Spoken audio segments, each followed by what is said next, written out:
आज हम लोग कक्षा 6 के अध्याय 6 का क्वेश्चन आंसर पार्ट देखने वाले हैं, जिसका नाम है हमारे आसपास की सामग्री।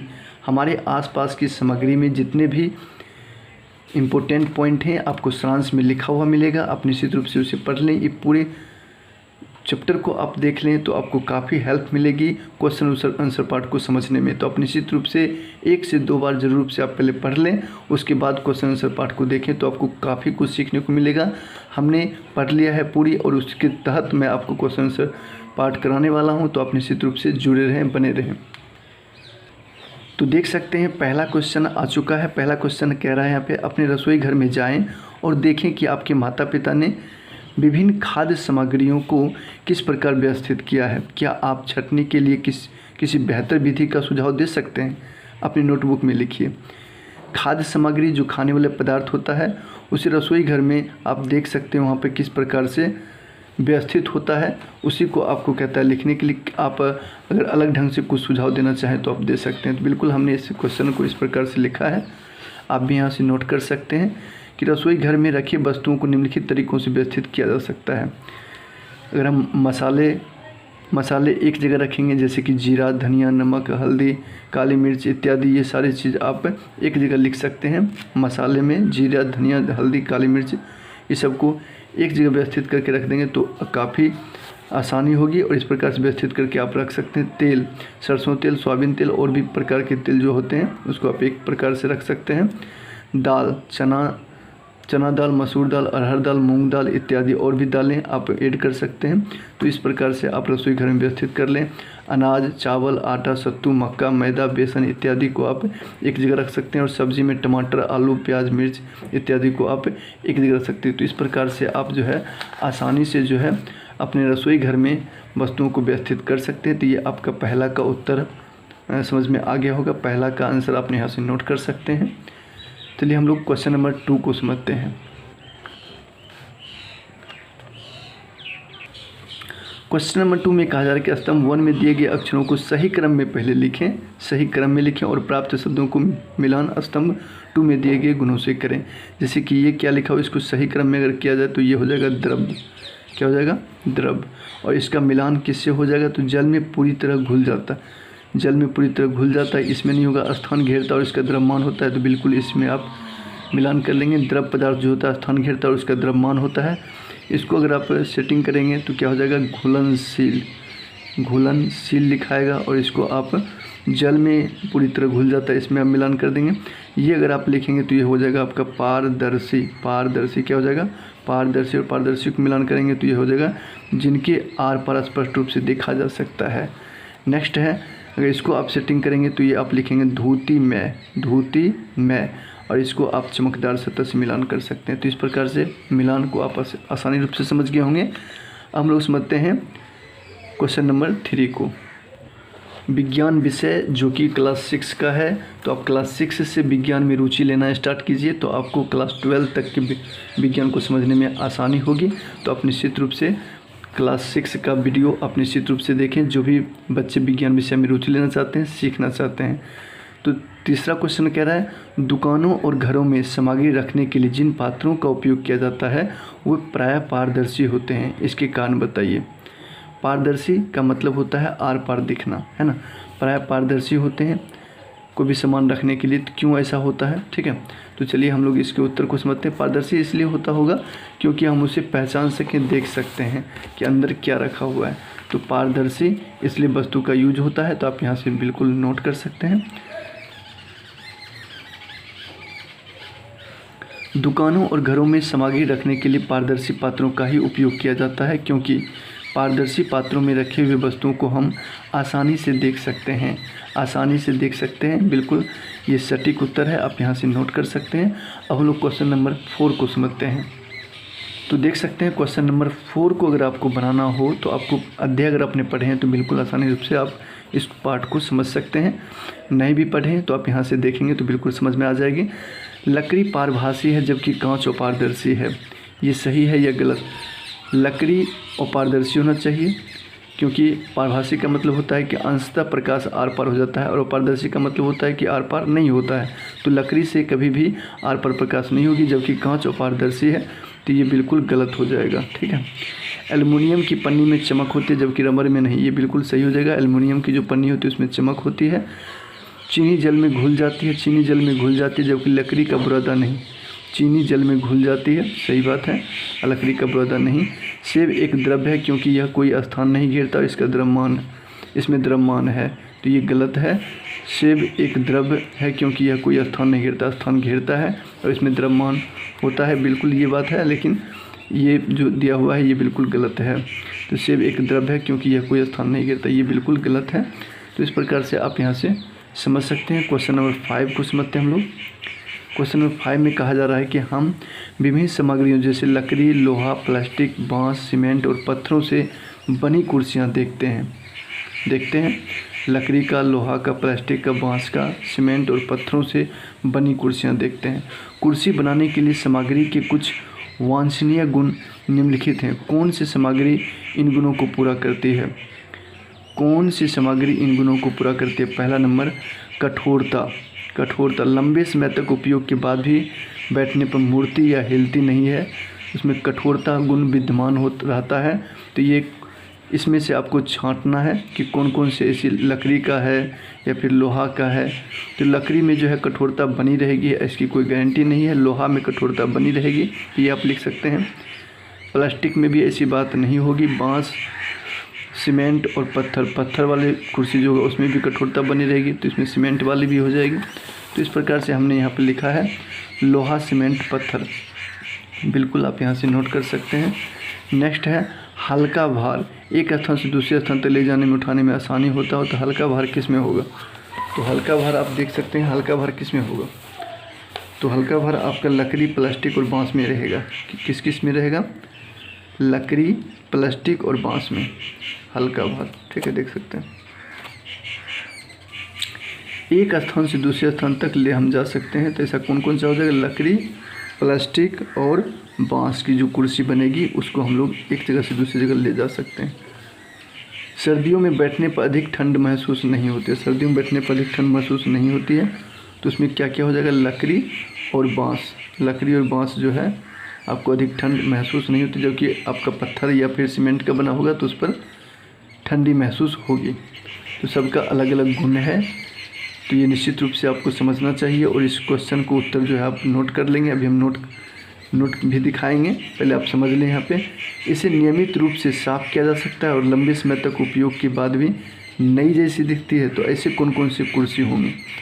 जैसे कि लकड़ी का होगा कि लोहा? लकड़ी का तो नहीं होगा, नियमित रूप से साफ़ किया जा सकता है और लंबे समय तक उपयोग के बाद भी वैसी दिखती है, तो इसमें हो जाएगा लोहा का, सीमेंट का और पत्थर का। 3 चीज़ें जो होगा वो आपका लंबे समय तक साफ एक जैसी दिख सकती है। तो ये चारों प्रश्न का उत्तर जो है आप यहाँ से नोट कर सकते हैं। उसी में से छांटना था तो आप यहाँ से बिल्कुल नोट कर सकते हैं। पहला का उत्तर हो जाएगा लोहा, सीमेंट, पत्थर, लकड़ी, प्लास्टिक, बांस, लकड़ी, बांस और लोहा, सीमेंट, पत्थर। तो इस प्रकार से आप नोट कर लेंगे।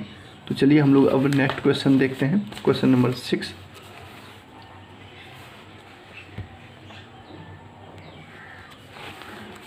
कह रहा है कि आपको खाद्य अपशिष्ट, टूटा हुआ कांच और रद्दी कागज को एकत्रित करने के लिए पात्र की आवश्यकता होगी। खाद्य अपशिष्ट, टूटा हुआ कांच, रद्दी कागज को एकत्रित करने के लिए पात्र की आवश्यकता होगी। तो इन सभी प्रकार के अपशिष्टों के पात्रों के लिए आप कौन सी सामग्री का चयन करेंगे? आपको सामग्रियों के किन गुणों के बारे में विचार करना चाहिए? कौन सी सामग्री का चयन करेंगे? तो यहाँ से आप नोट कर सकते हैं इस प्रश्न के उत्तर को।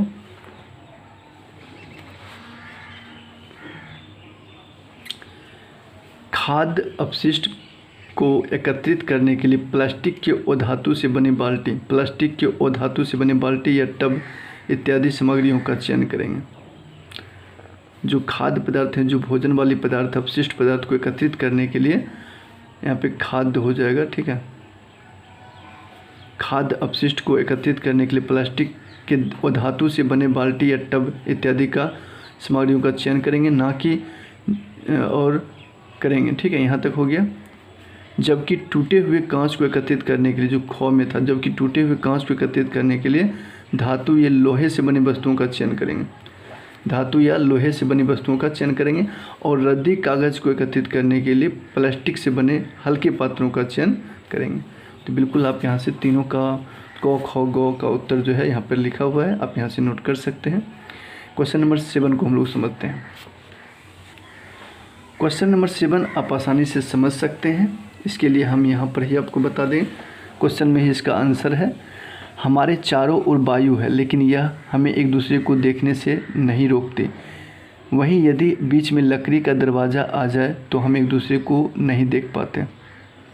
ऐसा इसलिए है क्योंकि वायु क्या है, वायु पारदर्शी है। वायु क्या है, पारदर्शी, पारदर्शी। और लकड़ी का दरवाज़ा क्या है, अपारदर्शी, अपारदर्शी। तभी तो वो आर पार नहीं दिख पाता है। तो इसका सही ऑप्शन क्या हो जाएगा, क नंबर, पारदर्शी और अपारदर्शी विकल्प हो जाएगा। तो बस इतना ही कह रहा था क्वेश्चन नंबर 7 में। अब हम लोग समझते हैं क्वेश्चन नंबर 8 को। तो देख सकते हैं क्वेश्चन नंबर 8 में कहा जा रहा है कि कल्पना कीजिए आपके पास 2 अज्ञात सामग्री है, क और ख।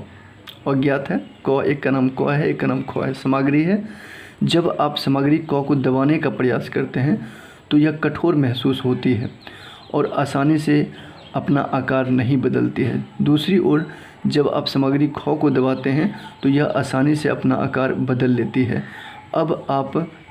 जब आप दोनों सामग्रियों को जल से मिलाते हैं तो केवल सामग्री क पूरी तरह से घुल जाती है जबकि सामग्री ख अपरिवर्तित रहती है। सामग्री क और ख क्या हो सकती है? तो इसके दिशा निर्देश दिए गए थे इस प्रकार से कि क किस प्रकार का होगा। तो क में जो है देख सकते हैं आसानी से दबाते हैं तो क्या होता है, आकार नहीं बदलती है और दबता भी नहीं है। दूसरी ओर जब ख जो होता है दबाते हैं तो आसानी से दब जाता है और आकार भी बदल लेता है। तो ऐसा कौन सा वस्तु होगा वो आपको लिखना है। क्या आप पहचान सकते हैं सामग्री क कठोर और नरम, सामग्री ख क्या हो सकती है? अपने तर्क की व्याख्या करें। तो बिल्कुल बड़ा थोड़ा सा क्वेश्चन है लेकिन बिल्कुल आसानी से इसको समझा जा सकता है। तो आप यहाँ से बिल्कुल नोट करके क्वेश्चन नंबर 8 को समझ सकते हैं। यह है क्वेश्चन नंबर 8 का क का उत्तर है। देख सकते हैं, सेंधा नमक के टुकड़े या चौक से कुछ टुकड़े हो सकते हैं जो कि कठोर रूप में भी घुलनशील होते हैं। मतलब क्या, ये कठोर रूप होता है सेंधा नमक का और आसानी से दबता भी नहीं, लेकिन अगर हम इसको जल में डालें तो ये घुल जाता है। तो ये क नंबर जो है, जो प्रश्न बोल रहा था, क नंबर में कौन सी ऐसी चीज़ें होगी तो वो सेंधा नमक होगी। आप इसका क का उत्तर दे सकते हैं। ख में जो कह रहा था कि उसको दबाने पर दब भी जाते हैं और पानी में रखने पर वो अपना आकार भी बदल लेते हैं। तो ऐसा कौन होगा? तो ऐसा हो सकता है जबकि सामग्री में रबर या गोंद हो सकते हैं। ये मुलायम और जल में घुलनशील होते हैं और ये आसानी से अपना आकार भी बदल लेते हैं, इसको दबाने पर दब भी जाते हैं। तो इस प्रकार से ख नंबर इसका परफेक्ट आंसर रबर और गोंद हो जाएगी और इसमें सेंधा नमक। ये आप निश्चित रूप से नोट कर लेंगे। समझ में अगर आ गया हो तो वीडियो को लाइक ज़रूर करेंगे ताकि आपके लिए बिल्कुल नेक्स्ट वीडियो बना हुआ रहेगा। तो चलिए हम लोग देखते हैं क्वेश्चन नंबर 9 को। तो देख सकते हैं क्वेश्चन नंबर 9 में कह रहा है, मैं कौन हूँ, दिए गए गुणों के आधार पर मुझे पहचाने। मैं कौन हूँ? मैं चमकदार हूँ तो क्या हो सकता हूँ? धातु कोई भी हो सकता है। मैं चमकदार हूँ तो आप हीरा ले सकते हैं, स्टील, ये सारी चीज़ क्या हो जाएगा, चमकदार हो जाएगा। तो आप इसमें लिख सकते हैं, मुझे आसानी से संपीड़ित किया जा सकता है। संपीड़ित मतलब होता है दबाया जा सकता है। तो इसमें रबर हो जाएगा, गेंद हो जाएगा, है ना। इसको आसानी से संपीड़ित किया जा सकता है जो रबर के बने होते हैं। मैं कठोर और जल में घुलनशील हूँ तो इसमें सेंधा नमक और चौक हो जाएगा। ये सारी चीज़ जल में घुल सकते हैं। और नेक्स्ट है, आप मेरे आर पार स्पष्ट रूप से नहीं देख सकते। आप इसका उत्तर भी अभी नोट करेंगे, हम नोटबुक में आपको दिखाएंगे जहाँ से आप नोट कर सकते हैं। आप मेरे आर पार स्पष्ट रूप से नहीं देख सकते तो इसमें क्या हो जाएगा, अपारदर्शी। यानी कि अपारदर्शी पदार्थ कौन कौन होंगे, लकड़ी और पत्थर। मुझ में द्रव्यमान और आयतन है लेकिन आप मुझे नहीं देख सकते। मुझ में द्रव्यमान भी है, भार भी है और आयतन भी है, मतलब मैं जगह भी छकता हूँ लेकिन आप मुझे नहीं देख सकते। तो इसमें कौन हो जाएगा, हवा हो जाएगी। तो इस प्रकार से इसमें आप नोट कर सकते हैं। सबसे पहले आप एक ही लिखें तो हीरा हो जाएगी। आप इसमें मुझे आसानी से संपर्क कर सकते हैं, इसमें हो जाएगा गोंद हो जाएगा या फिर रबर की गेंद हो जाएगी ना, रबर की जो बनने वाली गेंद होती है। मैं कठोर और जल में घुलनशील हूँ तो सेंधा नमक हो जाएगा, सेंधा नमक। आप मेरे आर पार स्पष्ट रूप से नहीं देख सकते तो इसमें हो जाएगा लकड़ी हो जाएगा या फिर पत्थर हो जाएगा। आप इस प्रकार से लिख सकते हैं, किसी एक को भी लिख सकते हैं। और यहाँ पर देख सकते हैं मुझ में द्रव्यमान और आयतन है लेकिन मुझे नहीं देख सकते। मुझ में द्रव्यमान आयतन है लेकिन मुझ में नहीं देख सकते, तो क्या हो जाएगा, हवा हो जाएगी। तो इस प्रकार से आप यहाँ से नोट भी कर सकते हैं। सबसे पहले हीरा, गेंद, रिसंदा नमक, लकड़ी, पत्थर, हवा। तो इस प्रकार से आप समझ गए होंगे। नेक्स्ट नंबर क्वेश्चन नंबर 10 को समझते हैं। ये लास्ट क्वेश्चन है, आप ये निश्चित रूप से इसको समझें और इसको नोट करें।